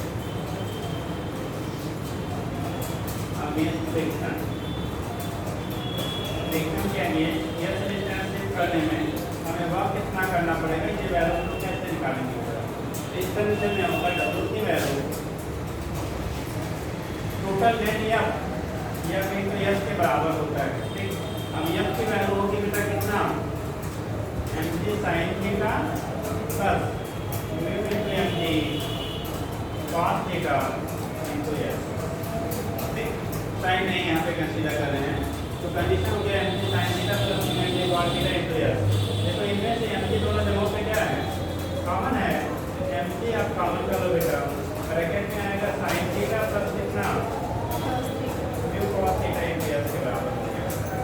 कैसे हम लिख सकते हैं एम जी एस ब्रैकेट में sine theta plus mu into, ये केस आपका हो गया, यहाँ से हम लोग निकाल देंगे इतना आपको वर्कन करना पड़ेगा। तो अगर ग्राफ को इंक्लाइन सरफेस के ऊपर की तरफ शिफ्ट कर रहे हो तो जबकि बात दो फोर्स ध्यान रखना, दो फोर्स नीचे लगेंगे तो फ्रिक्शन भी नीचे जाएगा और दूसरा वेट का जो डाउनवर्ड कंपोनेंट है वो भी, इन दोनों के अगेंस्ट में हमको ले जाना है, तो दोनों के अगेंस्ट ले जाना, दोनों के क्या इक्वल हमें फोर्स लगाना पड़ेगा ऊपर उसको शिफ्ट कराने के लिए, ठीक है। वैल्यू आएगी M T S vector sine theta plus mu cos theta, note करिए MGS ब्रैकेट में साइन थीटा क्या प्लस में कॉस थीटा।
बैठे रहेंगे बट का रोटेशन ऐसे ऐसे होने लगे और आपका जो वेट है उसके बराबर ऊपर की तरफ क्या लग गया, फोर्स लग गया। अपने सर्कुलर मोशन पढ़ाया गया था, वर्टिकल मोशन पढ़ा था ना, पॉसिबल है, ठीक कर दो। तो यहाँ से अगर इसको स्लाइडिंग अवॉइड करना है, क्या करने के बाद, टर्बो हटाने के बाद देखो, तो जब ये ऐसे रोटेट करेगा बेटा, इसमें बाहर की तरफ एक फोर्स रहेगा और उसकी वैल्यू होगी m omega square into r। जैसे हम लोग वहाँ पे सर्कुलर मोशन पढ़ते हैं mv स्क्वायर बाई r या m omega square into r, जो सेंटीमीटर और सेंट्रीफ्यूगल फोर्सेस होते थे, वहाँ से रिलेशन हम लोगों ने पढ़ा था, ठीक। तो ये वैल्यू जो होगा और इसका वेट जो होगा कितना काम करेगा, बराबर काम करेगा, ठीक है।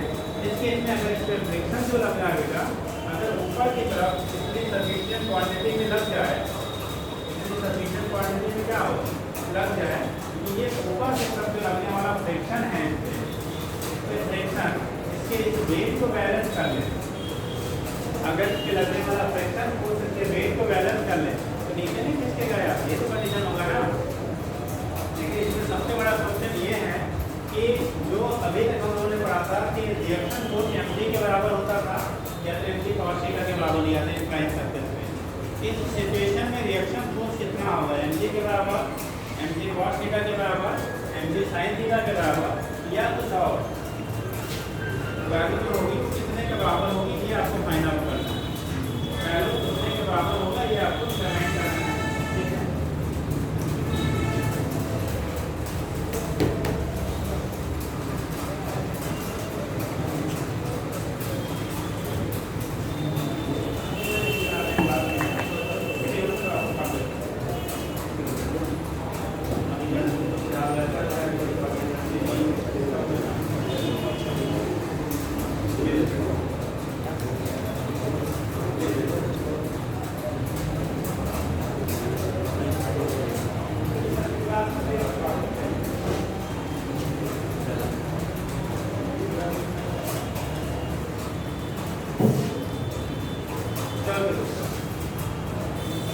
तो बताएंगे आप क्या यहाँ पे जो रिएक्शन फोर्स होगा किसके बराबर होगा, mg के बराबर या किसी और के बराबर, mg के बराबर होगा या किसी और के बराबर होगा, किसी लोग बताएं, mg के बराबर होगा या किसी और के बराबर होगा, mg के बराबर या किसी और के बराबर। हमेशा ध्यान रखेंगे जो रिएक्शन फोर्स होता है बेटा वो उस फोर्स के बराबर होगा जो प्लेन के परपेंडिकुलरली अंदर की तरफ लगता है। तो यहाँ पे देखिए ऐसे घूमेगा ना तो प्लेन तो ये इसके कॉन्ट्रैक्शन यहाँ डेवलप हो, नीचे नहीं फ्रिक्शन डेवलप हो रहा है, कहाँ हो, इस सरफेस पे। तो इस सरफेस पे फर्दर की तरफ कौन सा फोर्स लग रहा है, या ओमेगा स्क्वायर इनटू r। तो यहाँ पे जो रिएक्शन फोर्स होगा, यही मेन पॉइंट था, रिएक्शन फोर्स की value m omega square into r के बराबर होगा, mg के बराबर नहीं होगा।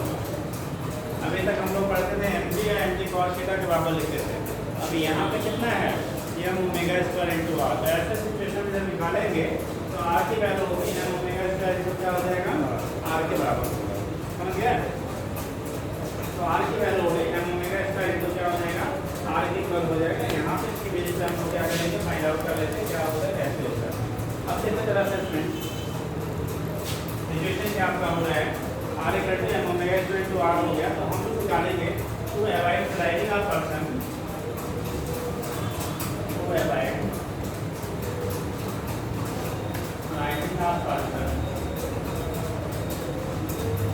आफ्टर रिमूविंग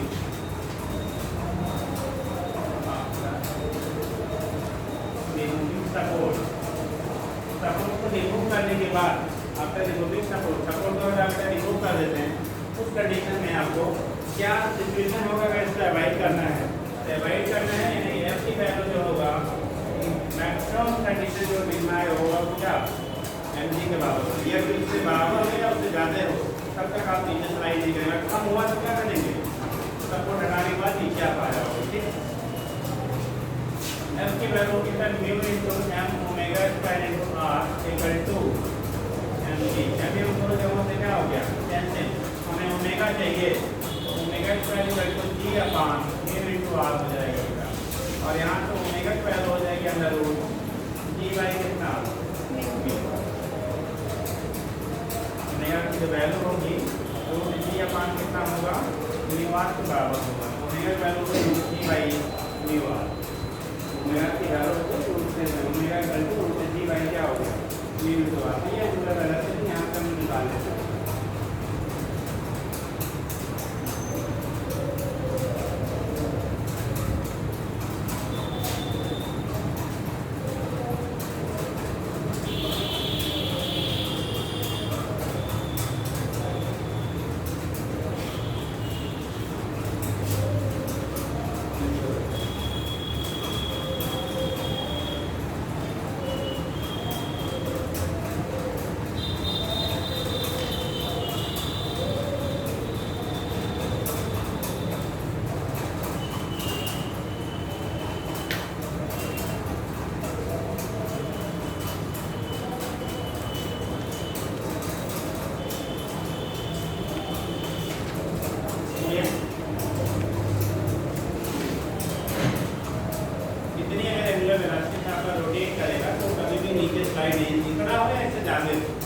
ये मैं क्या मिनिमम कंडीशन है आपका जो म्यू ओमेगा की वैल्यू है either root G by mu R या greater than root G by क्या म्यू आर। अगर इतने एंगुलर वेलोसिटी से रोटेट हो रहा है तो कभी भी आपका क्या वो नीचे की तरफ स्लाइड नहीं करेगा सपोर्ट को हटाने के बाद, ठीक।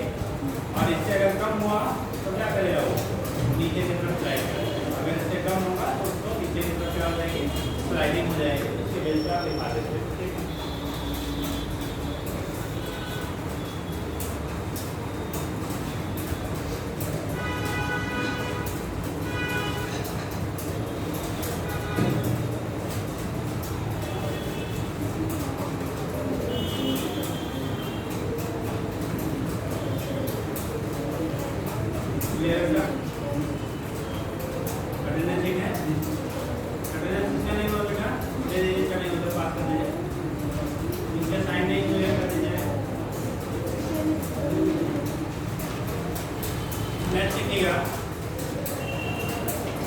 Stopping up block due to section.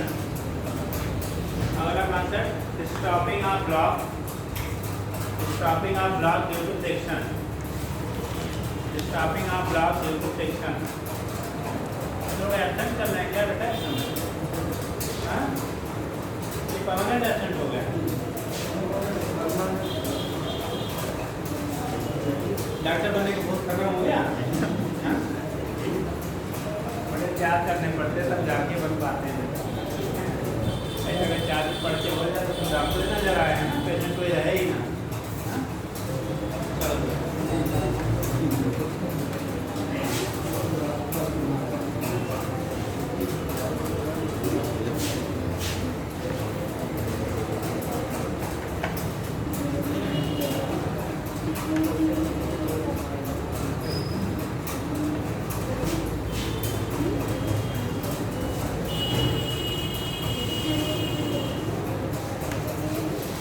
Starting आप ब्लॉक को क्या लिखे आपने सेक्शन की वजह से आपका क्या होगा ब्लॉक को ऐसे हम स्टार्ट करेंगे तो स्टार्टिंग आप ब्लॉक लिखो सेक्शन।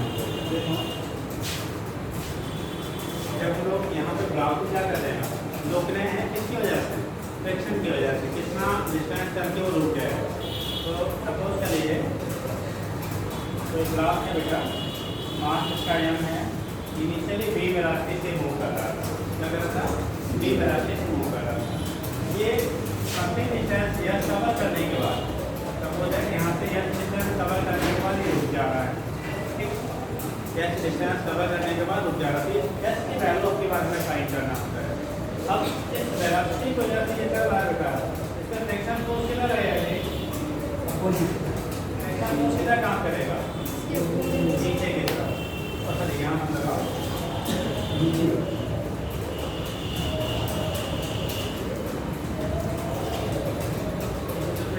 आपका काम करेगा किधर जाएगा अपोजिट डायरेक्शन में आपका काम करेगा, ठीक।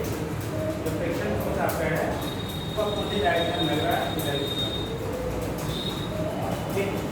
तो जो सेक्शन फोर्स अपोजिट डायरेक्शन में चल रहा है तो इस सेक्शन की वजह से जो वर्कडन होगा, ठीक, वर्कडन होगा वो जब तक इसकी वेलोसिटी फाइनली आपकी कितना वीनस की वैल्यू 0 नहीं हो जाएगी तब तक वो जाता रहेगा।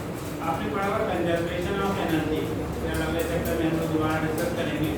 पहले आपने पढ़ रखा हो कंजर्वेशन ऑफ एनर्जी, मतलब वर्क फॉर्म ऑफ एनर्जी कहाँ कन्वर्ट होता है जी, कहाँ हो साइंस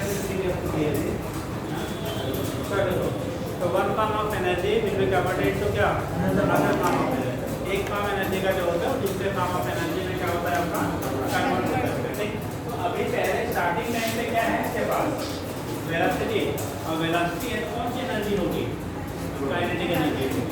काइनेटिक एनर्जी जब ये आके रेस्ट में हो जाएगा तो वो टोटल का टोटल फ्रिक्शन के अगेंस्ट में वर्क डन में खर्च हो जाएगा, यानी kinetic energy will be converted to work done. ठीक, तो हम लोग कहेंगे by energy, by conservation of energy, by conservation of energy, conservation of energy, energy conservation से हम बात करते हैं बाय कंजर्वेशन ऑफ क्या एनर्जी, एनर्जी कंजर्वेशन चलेंगे F into S equal to half mv square, यानी फ्रैक्शन को into S equal to कितना half mv square, यानी कि वर्क डन W की जो वैल्यू होगी वो डेल्टा के ई के बराबर हो जाएगा। तो फाइनल काइनेटिक एनर्जी 0 है, तो डेल्टा के ई जो इनिशियल काइनेटिक एनर्जी होगी उसी के बराबर है, लास्ट काइनेटिक एनर्जी के बराबर हो जाएगा। तो कंडीशन क्या होगा, हमें चाहिए था S की वैल्यू, S इक्वल टू होगा half mv square upon F, कैसे को लिख सकते हैं mv स्क्वायर अपॉन कितना 2F। यहाँ पे फ्रिक्शन फोर्स है, अब फ्रिक्शन की वैल्यू अगर आप रखना चाहेंगे, अगर यहाँ पे इसका मास वगैरह दिया है, कोएफिशिएंट ऑफ फ्रिक्शन दिया है, तो अगर उसका भी लेंगे ये तो फार्मूला ये बन जाएगा। ये इक्वल टू अगर डायरेक्ट फ्रिक्शन दिया गया है तो mv स्क्वायर बाय 2F करके आप निकाल लीजिएगा। अगर फ्रिक्शन फोर्स आपको डायरेक्ट दिया गया है पहले से तो, और फ्रिक्शन फोर्स अगर नहीं दिया गया है S की जो वैल्यू आपकी हो जाएगी, ये हो जाएगा mv स्क्वायर अपॉन 2, F की वैल्यू जो होगी म्यू इनटू mg के बराबर।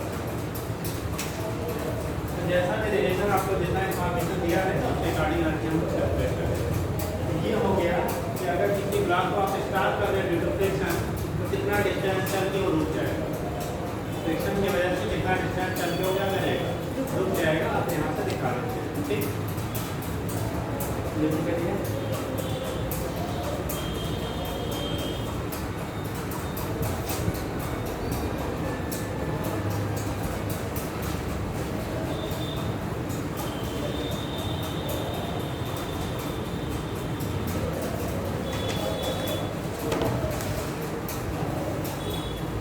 मिनिमम वाले स्मैश कर सकता, मिनिमम वाले नहीं कर सकता, क्या कह रहे हैं जो तीनों नियम है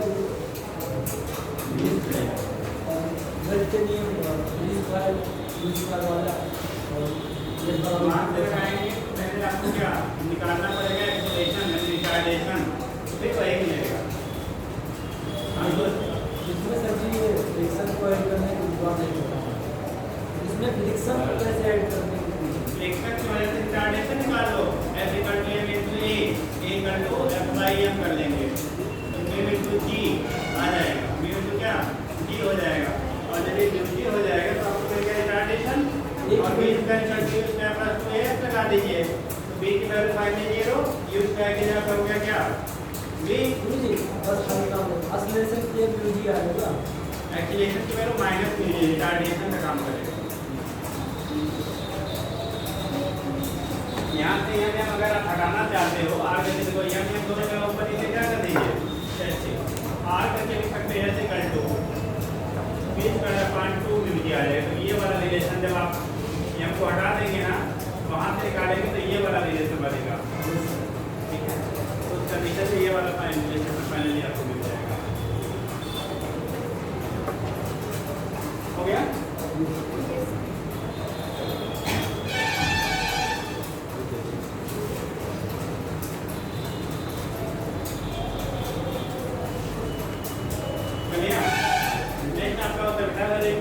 ट्रक है वो एक्सेलरेट हो रहा है, ठीक, उसका जो ब्लॉक हो कितना डिस्टेंस कवर करने के बाद फॉल कर जाएगा, ठीक। देखिएगा falling of block from accelerated truck, falling of block अगला पढ़ लीजिए, falling of block from N accelerated truck, from N accelerated accelerated truck. Falling of block from an accelerated truck. From an accelerated truck.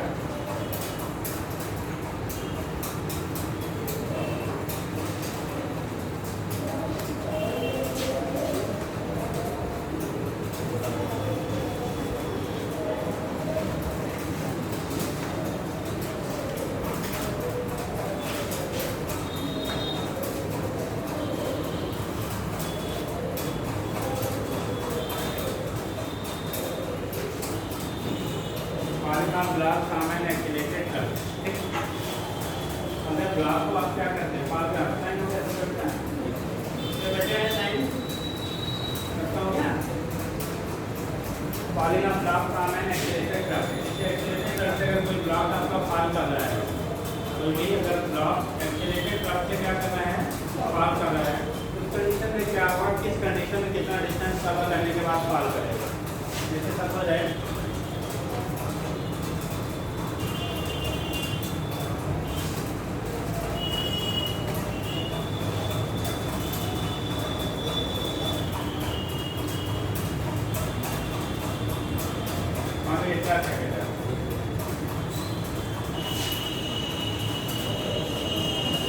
आगे की तरफ एक acceleration से move कर रहा है, क्या कर रहा है, मूव कर रहा है। इसके ऊपर एक हमने ब्लॉक रखा, यहाँ पे एक ब्लॉक रख दिया फ्रंट पे। याद रखेंगे कि लेंथ टोटल आपको याद दी गई है, लेंथ की वैल्यू कितनी दी गई है, 10 दी गई है, ठीक। तो उस कंडीशन में क्या होगा, क्या लेंथ की वैल्यू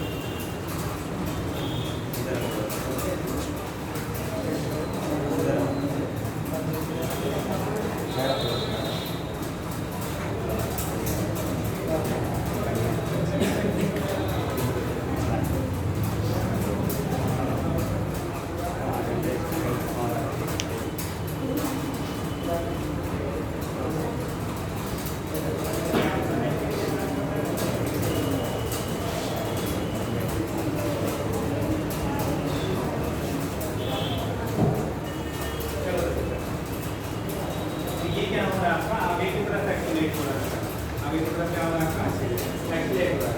जब ये एक्सीलरेट होगा ना तो ग्राफ धीरे धीरे खिसक के कहाँ आएगा, पीछे की तरफ आएगा, धीरे धीरे क्या करेगा, पीछे की तरफ आएगा।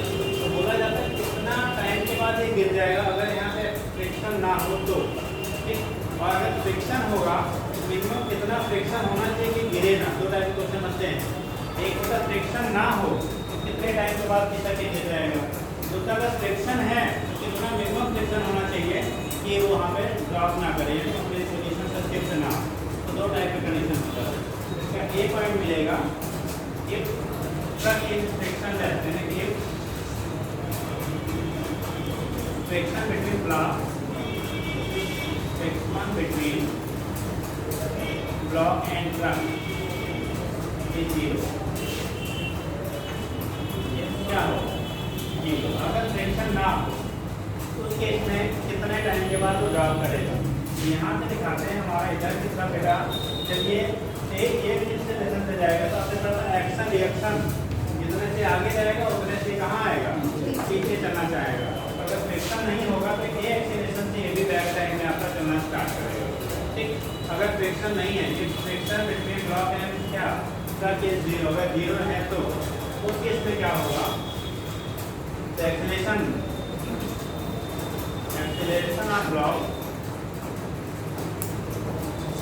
एक्सीलरेशन ऑफ ब्लॉक, ठीक।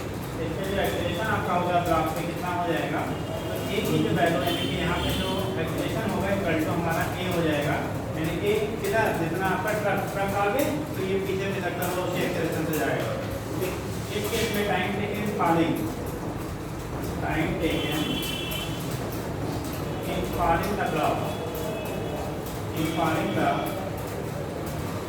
block, ब्लॉक को फॉल करने में कितना टाइम रहेगा, तो आप पढ़े होंगे S equal to UT plus half AT square, पढ़ा है ना, second equation of motion S equal to UT plus half AT square. तो हम लोगों ने पढ़ा ऐसे है, अब कितना दूरी चलना है आपको, भाई इतना चल के इधर आएगा तभी तो मिलेगा ना, एस इक्वल टू हो जाएगा, हम फॉर्मूला पढ़ सकते हैं S equal to UT plus कितना हाफ एटी स्क्वायर, एल है यू की वैल्यू पहले 0 था plus half A into T square, T की वैल्यू हो जाएगी टी स्क्वायर कर दिए क्रॉस मल्टीप्लाई करोगे 2l अपॉन ए, तो टी की वैल्यू यहाँ से निकालेंगे l अपॉन ए। ये पहला केस होता है जब फ्रिक्शन की वैल्यू क्या हो 0 हो तब कितने टाइम के बाद जो ब्लॉक होगा वो पार कर जाएगा, ठीक। तो टाइम टेकन इन पानी का ब्लॉक ट्रांसफर करो, आप कहाँ से ट्रक से पार करने में कितना टाइम लगेगा तो यहाँ से निकालने से पहला पार्ट बनता है। दूसरा पार्ट आपका हो जाएगा सेकंड पार्ट अगर आपको बात करेंगे बेटा कि जब ये चलना स्टार्ट कर दिया, ठीक, अगर इसमें फ्रिक्शन है सेकंड पार्ट होगा ये कोएफिशिएंट ऑफ फ्रिक्शन,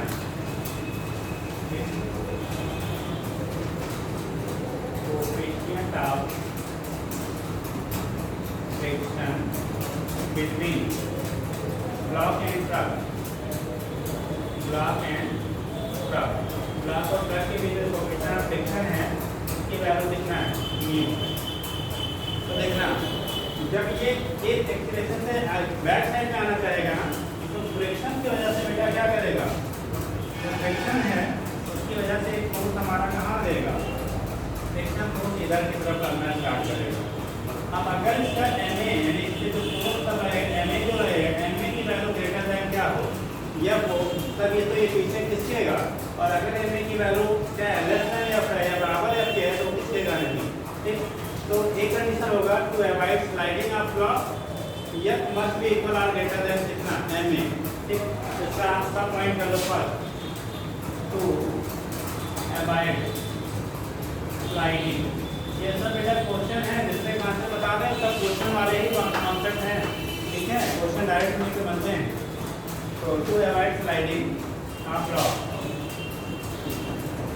अगर ब्लॉक को स्लाइड करने से रोकना है तो एफ की वैल्यू जो आपकी होगी इक्वल और ग्रेटर देन कितना होना चाहिए एम ए, ठीक। इक्वल और ग्रेटर देन क्या होगा एम ए होगा, तब तक तो स्लाइड नहीं करेगा, साथ साथ इसी पे चलता जाएगा लग जाएगा और ब्लॉक वेव की पोजीशन पे बना रहेगा। लेकिन सेकंड पॉइंट इसका बनेगा if M A greater than क्या हो जाएगा यह, अगर पीछे की तरफ इस पे लगने वाला बल जो है वो फ्रिक्शन फोर्स से क्या हो जा रहा है ज़्यादा, धीरे धीरे खिसकेगा, ये धीरे धीरे क्या करेगा खिसकेगा, पहले कितना तेज नहीं खिसकेगा अब खिसके के बाद धीरे धीरे खिसकेगा। उसके इसमें क्वेश्चन बनेगा then time taken in sliding the block, sliding the क्या ब्लॉक फ्रॉम ट्रक। अब उसको ब्लॉक को ट्रक से स्लाइड करने में कितना समय लगेगा तब कैसे निकालोगे, दूरी कितना खिसकना है बेटा, कितना खिसकना है एल, और एक्सीलरेशन कितना हो जाएगा उसका ब्लॉक का, उसके इसमें क्या होगा जो एक्सीलरेशन आपका होगा पहले निकाल लो, एक्सीलरेशन की जो वैल्यू होगी एम ए माइनस क्या equal to M dash into A dash, M into A dash होगा, तो यहाँ से निकाल लो ट्रक के लिए कितना टाइम टेकन होगा, तो आप देखो ऐसे ऐसे इक्वल टू यहाँ से लेते हैं UT plus half A dash into T dash square कर लेते हैं बेटा, इसकी वैल्यू 0 है, इसकी वैल्यू एल है प्लस हाफ। कितने लोग बताएंगे इस कंडीशन में एक्सीलरेशन कितना ए डैश की वैल्यू कितनी होगी बता सकते हो, कितने लोग ये बताएंगे कि अगर फ्रिक्शन भी काम कर रहा है तो उसके टॉर्क कितना रहेगा ब्लॉक पे, लिखते हैं भाई ये वैल्यू हमने ज़्यादा कहा, अगर ये ज़्यादा है तो ये आगे की तरफ इधर खींचना चाहेगा और ये रोकना चाहेगा तो ऐसे ही लिख लो, ये लिख लीजिएगा एक ये डैश में निकाल देखो आगे की तरफ खींचने वाला फोर्स कितना है एम ए माइनस रोकने वाला हो जाएगा बेटा mu into M G equal to M into A dash निकालना देखो एम कट गया तीनों जगहों से, ए डैश की जो वैल्यू आएगी ए माइनस कितना ये ए है ए माइनस म्यू जी के बराबर आ जाएगा, इसकी जो वैल्यू होगी बेटा ए डैश की वैल्यू आएगी ए माइनस कितना म्यू जी के बराबर। भाई देखो ये पीछे की तरफ ले जाएगा ये रोकेगा, ले जाने वाला फोर्स एम ए रोकने वाला mu into M G equal to M into A dash हमें चाहिए था तो A dash equal to A minus mu हो जाएगा। तो यहाँ ये डैश की तरफ क्या रखेंगे आप, ए माइनस म्यू जी, अथवा मैथमेटिकल है बेटा, A minus mu G into T dash square. हमें चाहिए था बेटा टी डैश की वैल्यू, तो टी डैश स्क्वायर की जो वैल्यू होगी यहाँ से बाई में कर लो, L upon A minus mu G upon two, ये तो कहाँ चला जाएगा ऊपर, L upon A minus mu G, या इसे कह सकते आ करके T dash equal to under root 2l upon A minus mu जी। देखो जरा फार्मूला कंपेयर करो, यहाँ पे 2l अपान ए आगे आया था, यहाँ पे 2l अपान ए माइनस जो म्यू जी फ्रिक्शन लगने लगा था वो वहाँ से घट जाएगा। ठीक है, ये केस आपका होता है, यहाँ पे दिखा रहे हैं क्या होगा कैसे होगा, ये प्रेजेंटेशन हो जाता है। हम लोग पहले जल्दी से जल्दी करिए। घर पे जो भी आपके पास बुक्स वगैरह हैं बेटा, क्वेश्चन को मैक्सिमम कर डालिए। अभी कॉन्सेप्ट बहुत सारे बनते हैं बेटा, मेन जितने हैं, ठीक है, बता दिए गए हैं जो भी अभी आगे जो बराबर आगे बहुत सारे बनते हैं, पढ़ाए जाए तो वही ना बच्चे करता है,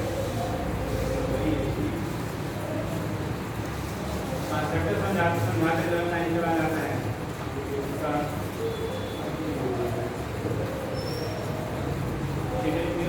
पता नहीं कितने जो है पीरियड में डिसाइड किए हैं, तो बायो थ्योरेटिकल है तो उसके पीरियड ज़्यादा हैं, फिजिक्स सबसे ज़्यादा मैथमेटिकल है तो उसके पीरियड जो है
घर पे जाके एक बार कॉन्सेप्ट नया देख डालिएगा, किसी कोई डाउट हो वो पूछेगा अलग से बाद में, ठीक, क्योंकि ये चीज़ें बोर्ड वोर्ड में है नहीं, ठीक है। अब कहीं किसी सर जी ने मेहरबानी करके पढ़ा दी हो तो आ रहे हैं, अदरवाइज बोर्ड वाला कुछ नहीं, कंप्लीशन में कुछ पूछे जाते हैं, ठीक। बोर्ड में कितने लोग पढ़े हैं, बोर्ड की क्लास में कितने लोग पढ़ा है, तो पढ़ा है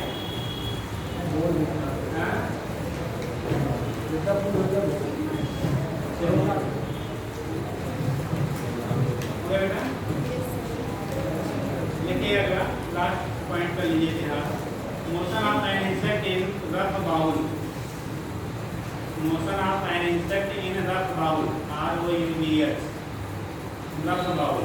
अब देखो समझा दे रहे हैं, बाकी जो हमें जरूरत है फाइनल फार्मूले कितने ऊंचाई तक चढ़ पाएगा वही पूछा जाता है, तो फार्मूला के बाद में लिख दीजिए, motion of an insect in rough bowl, insect insect कीड़ा कीड़ा INSECT बेटा, मोशन ऑफ एन इंसेक्ट कीड़ी वगैरह होती है ना, देखते ही चढ़ती है वही बात है, तो motion of an insect in rough bowl,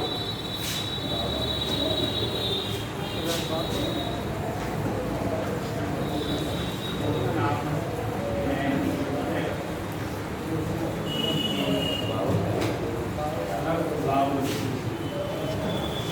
मतलब कटोरा कटोरा।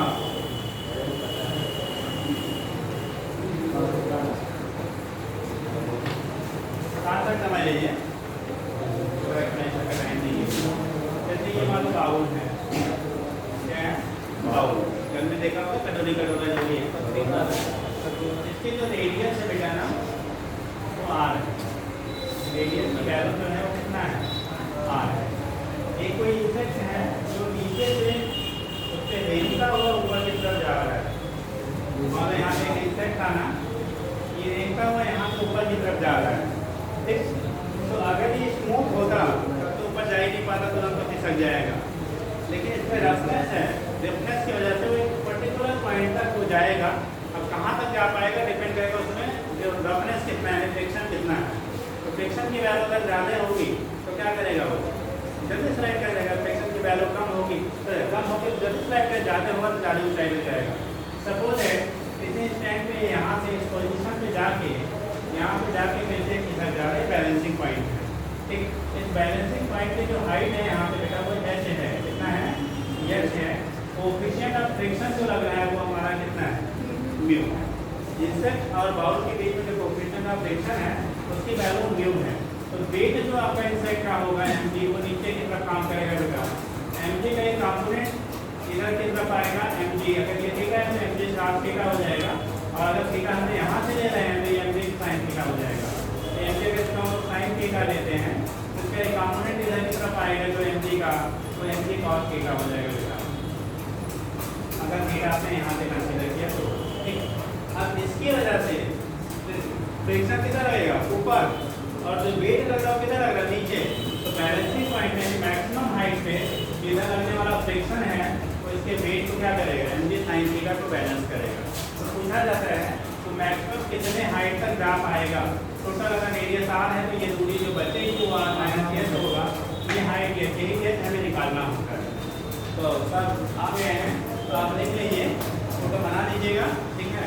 तो हाइट जो होती है लीजिए the maximum height up to which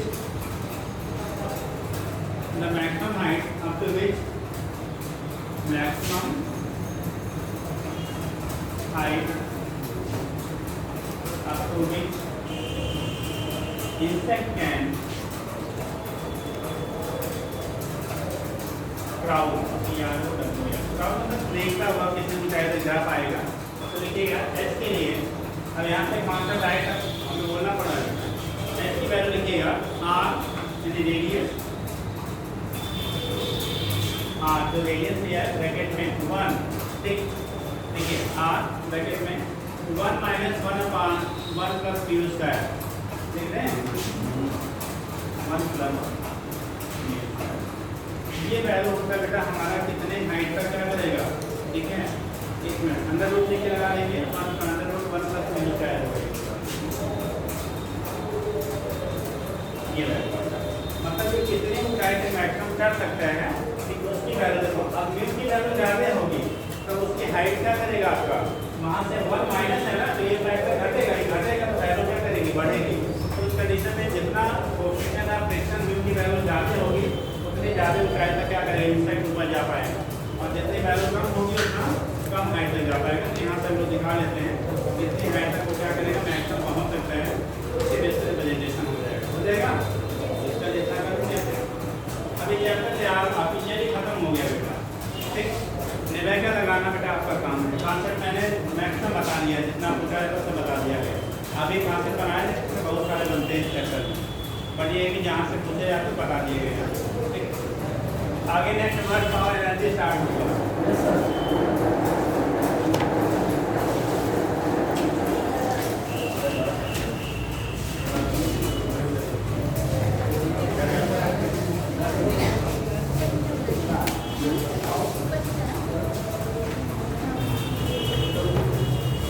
Thank you.